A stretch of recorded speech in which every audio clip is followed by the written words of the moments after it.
How's it going, everybody? um, so last night I went out with my best friend. We went to a club out in Antioch, the Antioch area. We left the club at about 2:30ish. We actually went to the Bell Road Waffle House first, but it was pretty packed in there, like 2 or 3 times what was in the Murfreesboro Road Waffle House. So we left there, got some gas, and then we went to the Murfreesboro Road Waffle House. Got there, I think, at about 3:17ish. When we got out our vehicles, we both saw the gold Silverado. I actually saw the silhouette of his face, but you can't really just, judge a person just off of that. So we proceeded in. We sat down at the high chairs, tabletops. I was sitting in like the first chair, and my friend was sitting in like the third chair. We had a seat, a chair in between us, and we distinctively remember the cook. The cook was actually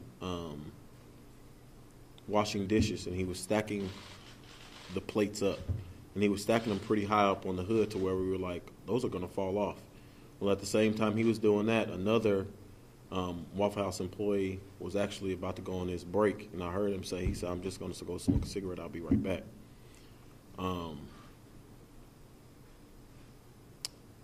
So when we first heard what I know now is the gunshot, we thought it was plates crashing, because we had pretty much made that up in our minds that it was the plates were going to fall. Then the second one happened, then a third one happened. I think that's when the glass busted and broke through, and then I saw the Waffle House employees scatter. Then I looked back and I saw a person laying on the ground right at the entrance of the door. So then I jumped pretty much and slid from the tabletop to the entrance of the door. And I think he let off some shots through the glass, and then he proceeded to come in. And then when he proceeded to come in, I actually went behind this like a push door, swivel door, and he shot through that door, I'm pretty sure, and I'm pretty sure he grazed my arm. And it was at that time that I kind of made up my mind, because there's no way to lock that door, that if it was going to come down to it, he was going to have to work to kill me. So at the time that he was either reloading or the gun jammed or whatever happened is when I ran through the swivel door. I hit him with the swivel door, and then the gun was kind of jammed up and it was pushed down, so we were scuffling. And I managed to get him with one hand on the gun, and then I grabbed it from him and I threw it over the countertop. And then after that, I was trying to get out the door, and I think he was pretty much in the entranceway, so I just took him out with me, out of the entrance and all the way outside. And then I proceeded to run around, and he had like a walk, trot, pace type of jog that he was doing, trying to get away, and that's kind of what happened. I'm from Nashville, my whole life, born and raised here. Went to high school, college here. I work here right now. I work for AT&T. I'm 29 years old. I have a 4-year-old daughter, and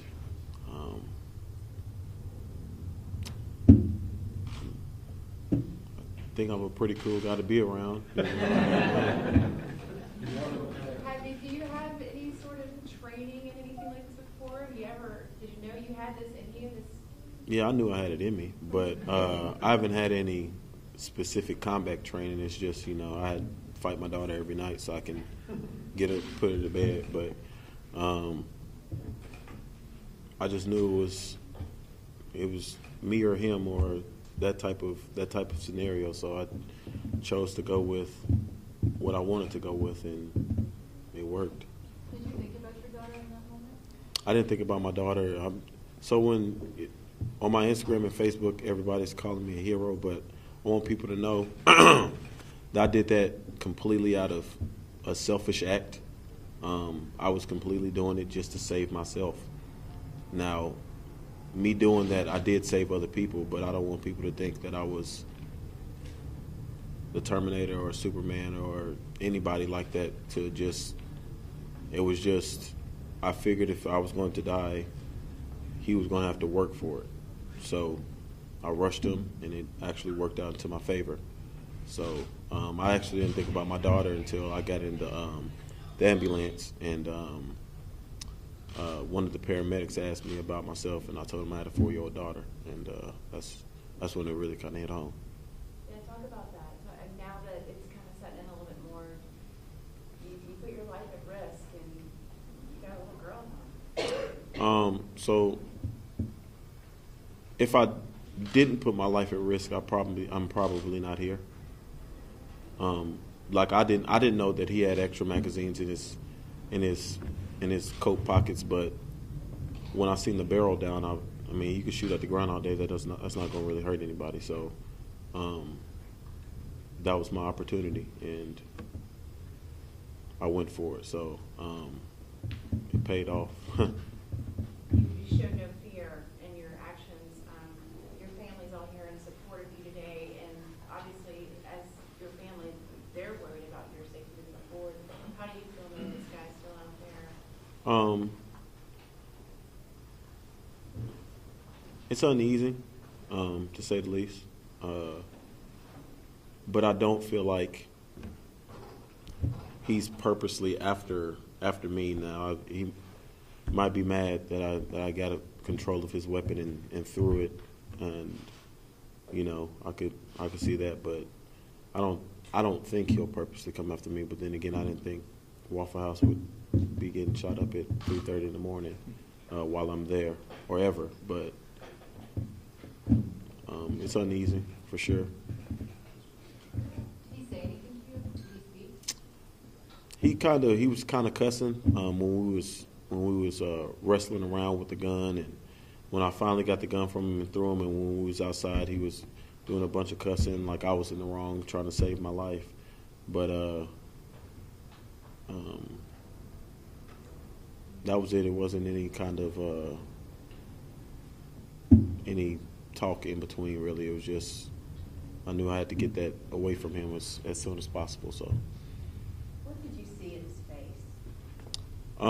So his face is like a blur. Like I said, when I hit him with the door, his head, it looked like I think his head went down. And then after that, I think I'm taller than him. So I was just, like I said, I was wrestling with him, trying to get it. What I saw in his face when we was walked in, it was just like he was just staring at us, and he was like, I don't know if my friend saw it, but I saw him, and I was like, why is he staring at us? But I don't know what that look is. It was just like a look of blank, a look of, I'm not sure, like, this is lack of a better word, but meh, like, and I guess that's just how he felt at that time. You made eye contact with him? Yes. Now that you know his history and this gun that was used and then taken away before, how does that make you feel? That's a little uneasing too, that he could, just get it back from his father so simply. If his father did give it back, he could have just took it back. But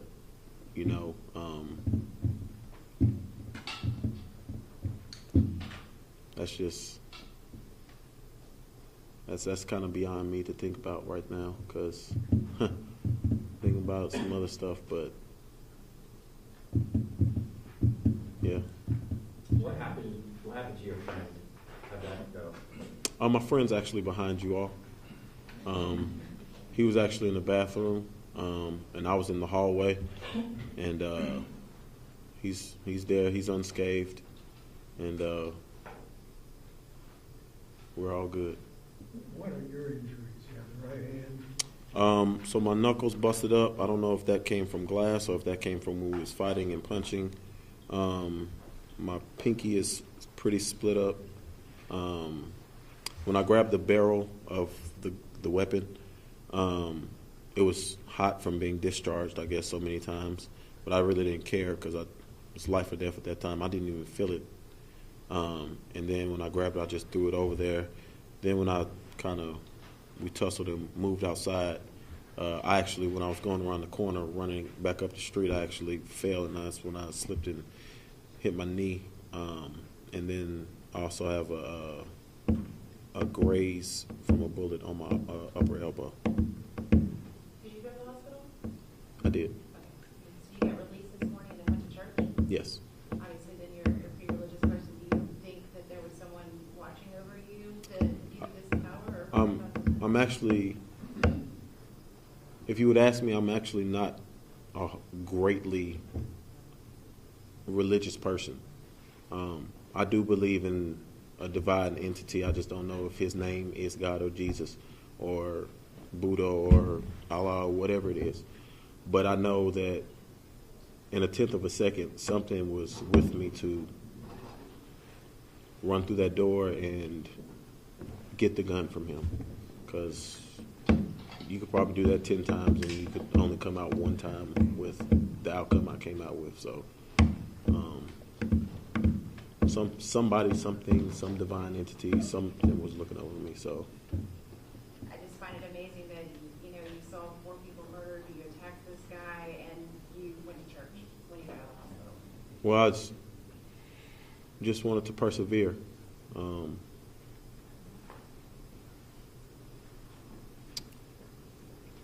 don't want this to be like the focal point of my life. I know I'm going to be seen by a lot of people because all of the different media outlets and stuff, but I don't want this to be a major moment in my life, even though I know it's going to be. But I went to church to get past it, kind of, to try to start it off on the right foot. But it only happened 12 hours ago, if that. So I know this all just happened and it's probably a big whirlwind, but I mean, what do you want to be known for, or how are you planning to move forward with your life? So I'm not a hero. I'm just a regular person, and I think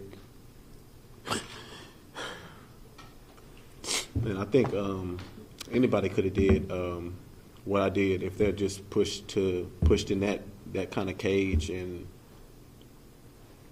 you have to either react or you're gonna fold. And I chose to react because I didn't see any other way of me, living. And that's all I wanted to do. I just wanted to live. And I'll say it again, I didn't really fight that man to save everybody else. I know that might not be a popular thing, but I'm really honest. I'm going to be honest to the core. I took the gun so I could get myself out. And then I went back for my friend after I was like, let me see, is he still alive? Because it was just so fast. Like, I don't think, I hope nobody ever has to be in those shoes again, but it was almost like light switch type fast. Like you hit a light switch and the light's on so fast and you had to think. And so that was my thought in that moment. Thank you, James. Yes, sir. Thank you, man. Thank you.